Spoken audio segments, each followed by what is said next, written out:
Hey everyone, today we've got a pretty unusual and large-scale challenge. I decided to test just how profitable forestry and production really are in the current realities of the game. My plan sounds incredibly simple. I'll plant exactly 100 trees, wait for them to fully grow, and then process them into wooden walls at our very own factory.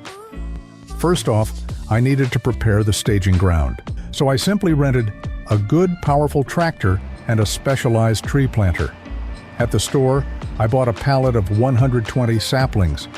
After a little thought, I decided the perfect choice would be to plant lodgepole pine. I hooked up the equipment and headed to our new plot.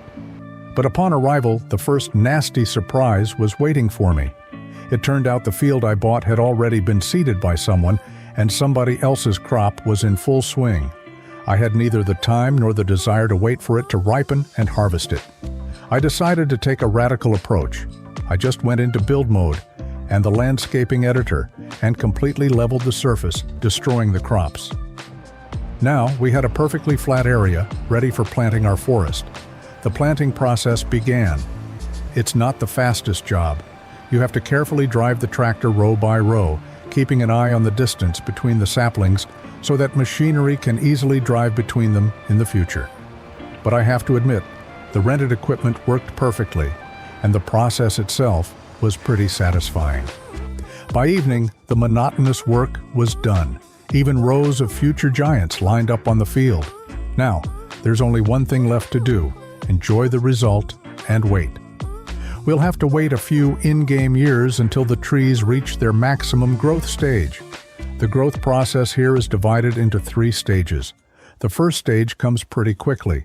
The trees are still quite small, but visually they are already dozens of times bigger than those tiny saplings we put into the ground. After another in-game year, the second stage hits. We see genuinely large, well-formed trees, but they still haven't reached their limit. Cutting them down right now would be economically unprofitable. And finally, the third stage arrives. Full maturity. Just look at how huge they've become. The forest turned out dense and impressive. It's time to move on to phase 2 of our plan. Right on our lot, I bought and placed a large sawmill that will process the timber. Next, I needed to prep a whole fleet of vehicles for the job. I bought a small, maneuverable loader to handle the finished pallets, a forestry harvester to cut the trees, and of course, a spacious truck with a trailer to transport all our finished products. Even the logistics stage didn't go without minor hiccups. The little loader just wouldn't drive onto the trailer bed. It didn't have enough power to overcome the ramp angle. I had to improvise. I brought in a larger vehicle and just gently pushed it up from behind. The equipment took its places, and we headed out to the field. Let's start the logging. I drive up to the first tree. Just as I calculated when planting, the trunks of these pines are long and perfectly straight. For production, this is the best option. But what I didn't account for was the game's physics and the planting density. The tree gets cut, but it falls incredibly awkwardly. Its branches catch on the neighboring, still-standing trees. The trunk gets suspended in midair, and getting it out of there is quite the task. As soon as I somehow yanked the first trunk out and solved that problem, the next one immediately popped up. How do you properly rotate such a massive tree to deliver it exactly to the sawmill's drop-off point? This task turned out to be a real trial. I drove the harvester from different angles, tried to regrip the trunk, and spent a ton of time and effort maneuvering. After several minutes of stubborn struggling, I finally managed to put it where it needed to be. But that was just the first tree out of 100. I quickly realized my mistake. I urgently needed to change my forestry equipment. While I was thinking over buying a new machine, I opened the factory menu and started the production line. I chose to manufacture wooden walls. It's the most convenient and profitable option since making them doesn't generate a byproduct like wood chips. Honestly, logically speaking, that sounds weird. Where does the waste go? But the game mechanics are working in our favor right now, and that's what matters. The price for finished wooden walls also made me really happy. In good months, it reaches around $9,000 per unit. We're off to a start. One tree processed, 99 left to go. I headed to the store and bought the next, much more impressive logging machine. Based on its specs, it was supposed to completely solve my difficulties. Its main feature is that it can cut and hold 2 trees at the same time.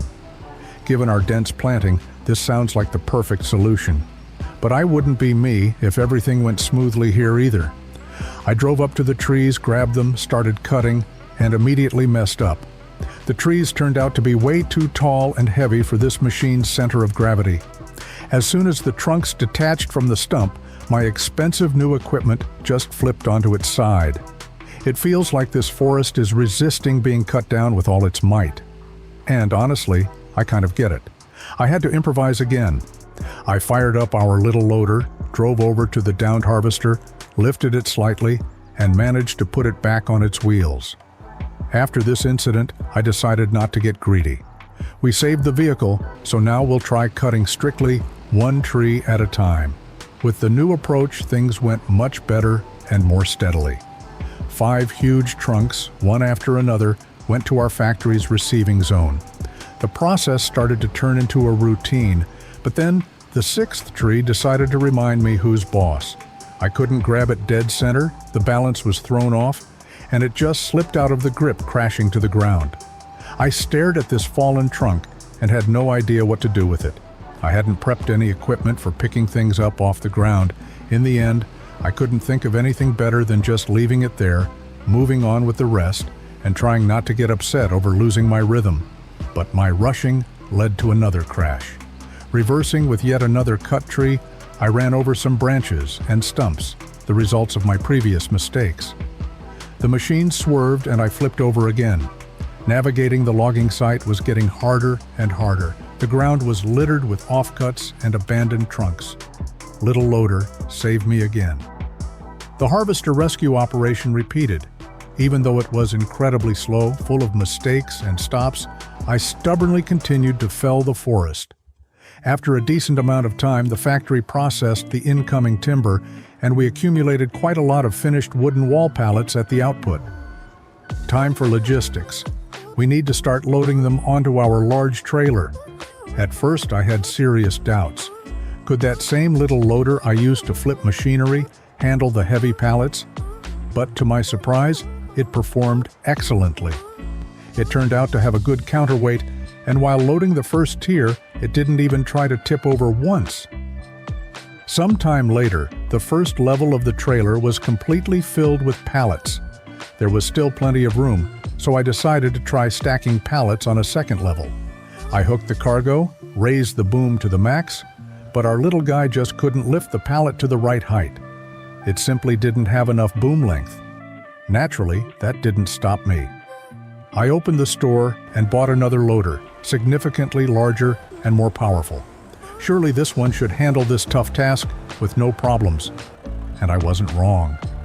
Working with the new equipment was very comfortable. The pallets laid down perfectly flat, and soon the second level was completely full. Looking at the loaded trailer, an ambitious thought popped into my head. Could I build a third level? That would save me a ton of time. I grabbed another pallet, raised the big loader's boom, drove up to the trailer, and failed again. We ran into exactly the same problem. The boom length fell short again, by literally just a few dozen centimeters. The thrill had taken over. I decided to buy another loader, this time with a telescopic boom. I drove it up, tried to load, but even its capabilities fell a bit short because of the dimensions of the walls themselves. I was unstoppable at this point. I opened the heavy machinery tab and bought a huge industrial excavator with a grapple. Well, this monster absolutely had to solve our height problem. I tried carefully grabbing our walls from the top. I tried bringing them in from the side. But man, it was such a shame to realize that due to the physics of the grapple and the pallet dimensions, even it couldn't place the third tier evenly. I spent a ton of time and money on these experiments, but getting a perfect third level just didn't work out. At one point, a crazy thought even flashed through my mind. Take the excavator and use it to lift the big loader along with the pallet. But I stopped myself in time. All right. No more sketchy physics experiments. We'll transport it in 2 levels.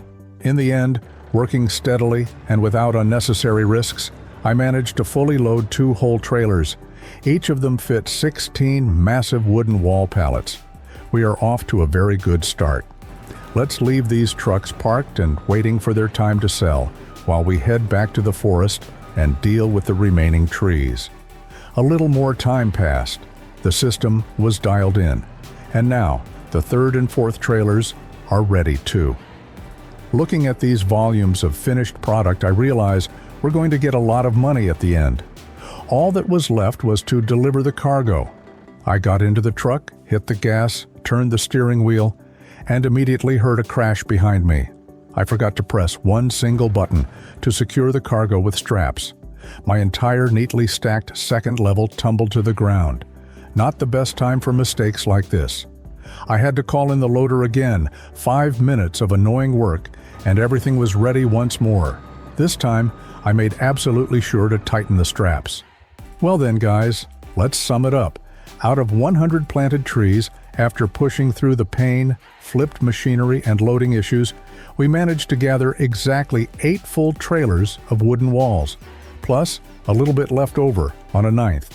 So how much is our hard work worth? Let's find out.